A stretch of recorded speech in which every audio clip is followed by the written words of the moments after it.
But it is a pleasure that you all are here. This room needs to be full, George. This Power Networking Conference is incredible. Can you all hear me okay? Can you hear me?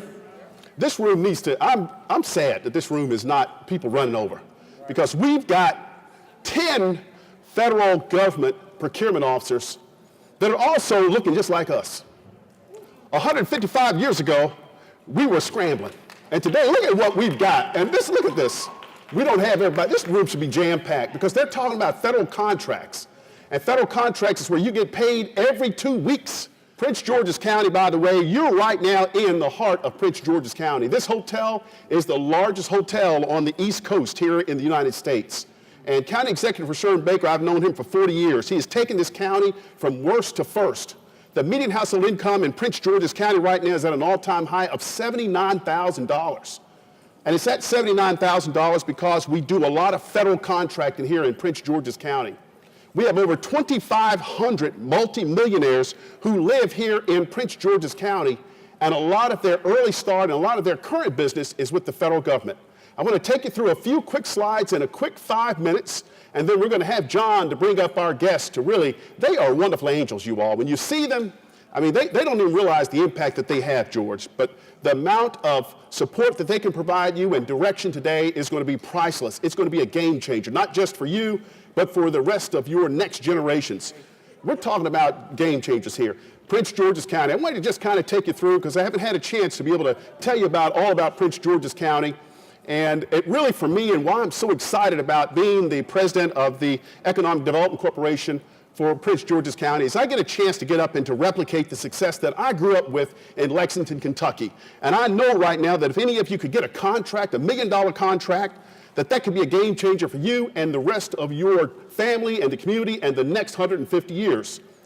My great-grandfather back in 1888, March 27, 1888, purchased land in Lexington, Kentucky. He had tilled this farm as a slave. Now, what excuses do we have today? Anybody that can't make it right now is just full of it. I wrote a book called Cut the Crap. We got to cut the crap. Because my great-grandfather was a slave and bought this farm for $1,200 from John Darnaby. And as a result of him buying that farm, the next generation, we're at Colvin Crest Farm. That's what I own today. It's been in our family for 130 years. The next generation after he purchased that farm, that's my grandparents right there. The little guy in the middle is my father. His name's Sam Colvin. This was during the 30s when they owned the farm. And they were able to send 5 out of 7 of their kids to college as a result of owning that farm with pigs and cows. And they were able to send 5 out of 7 of their kids to college as a result of having this farm. And the reason why I'm telling this story is that it's the same thing that can happen today with you getting a major federal contract. But my great-grandparents and grandfather owned this farm, and they were able to take loans out, be able to send their kids to college. The guy sitting over there all the way on over to the left, his name's Cliff. He went to Morehouse. And they took out a note for $500 on the farm to be able to send him to Morehouse, and they almost lost the farm because they got behind for 3 months. And my great-grandmother said, please don't take it. She started talking in tongues, and the man left, and he never came back. So prayer does work. Meshach, Moshach, Abednego. And he said, y'all just get caught up. Y'all crazy. He thought that she was putting roots on him. And that's what I know prayer does work. Molly Coleman, she's the one that prayed. And they sent 5 out of 7 of their kids to college. That's why I'm so passionate. And then my parents, when they had the farm, they were able to raise 5 kids. And my mother always wanted me to go to Hyde University. She said, the Kennedy boys went to Harvard, you're going to go to Hyde. And we got the bill. My father got, I got accepted, and it was for $1,800 a year. And my father said, that boy does not need to go to Hyde for $1,800. We ain't never going to be able to get out from underneath that debt. But they took out a note again for $5,000, plus they raised pigs and cows and sheep. I was a slave on the farm. They didn't pay me anything, and that's what helped to go together for a $10,000 fund to be able to send me to college. And that today is like $200,000, because that was back in 1978. And the person that I met after 20 minutes of arriving at Howard University, his name is Rushern Baker. He is the county executive for Prince George's County. This is why I'm talking about the power of one. Each of you need to win a contract today, not just for yourself, for the next 130 years. So your great-grandson at the Power Networking Conference in 130 years from now saying the same doggone thing. My best friend, Rushern Baker, I met him on the first day at Howard University. I would not have met him at Howard University if my parents didn't have the farm, and if James Coleman didn't buy the farm in 1888. And Rasharn has done fabulous things for Prince George's County, and he's led with integrity. He's produced a major economic development incentive fund. He's helped to fast forward the permitting process to help big businesses to come here. When he took over, this whole National Harbor was only 2 years old, and it was in a recession at the time, and it was getting ready to go through bankruptcy. And he helped to partner with them to turn it around, and today we have what we call National Harbor. The owner, Milt Peterson, had the vision. He purchased the land for $9 million, y'all. This thing is worth $50 billion now down here.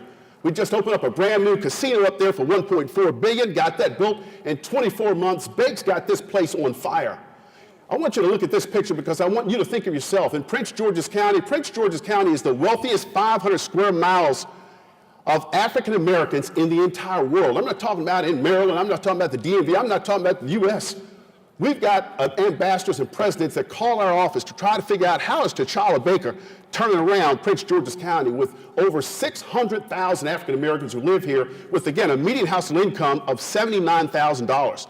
Where I've got family over in Liberia, their median household income is $860. Nigeria is $6,000. United States is $59,000.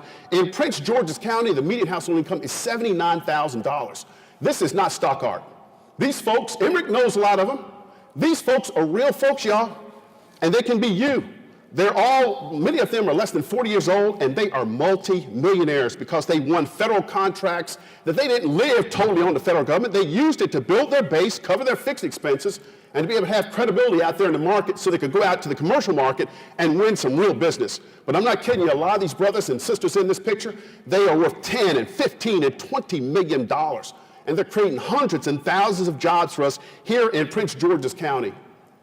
That's Prince George's County. For the sake of time, George, I'm going to speed it up, but I've already kind of talked. We've got AAA credit rating. It's stable, business friendly. I encourage any of you that like to stay here between Baltimore and Washington, D.C. Strategically, we've got 3 great airports. We can help you to get in and out to do business internationally.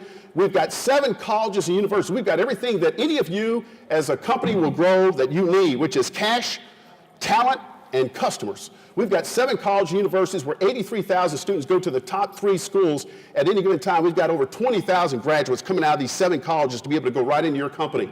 We've got a great quality of life. We've got the MGM. We've got the Redskins. We've got Six Flags. This place is Wakanda. These are the homes that we have here in Prince George's County.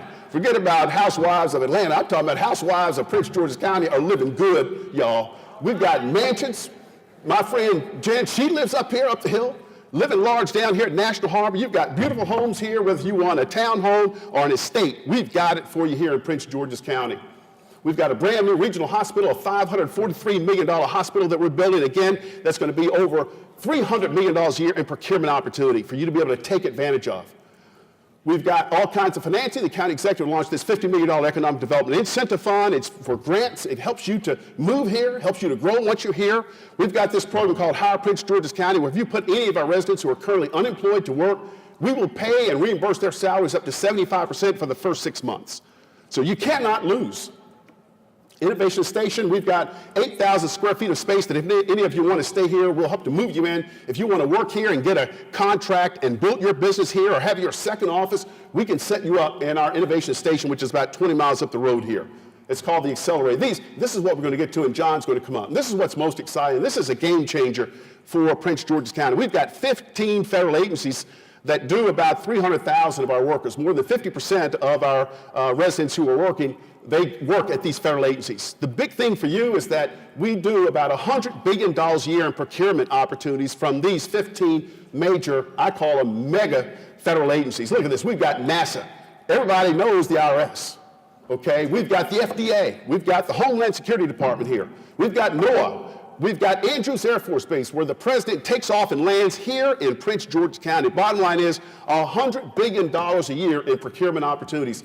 These are the agencies that we have here today, and I'm going to cut it short right now, George, and get right to the meat of the program. We've got the Department of Energy. We've got Department of Agriculture, Social Security.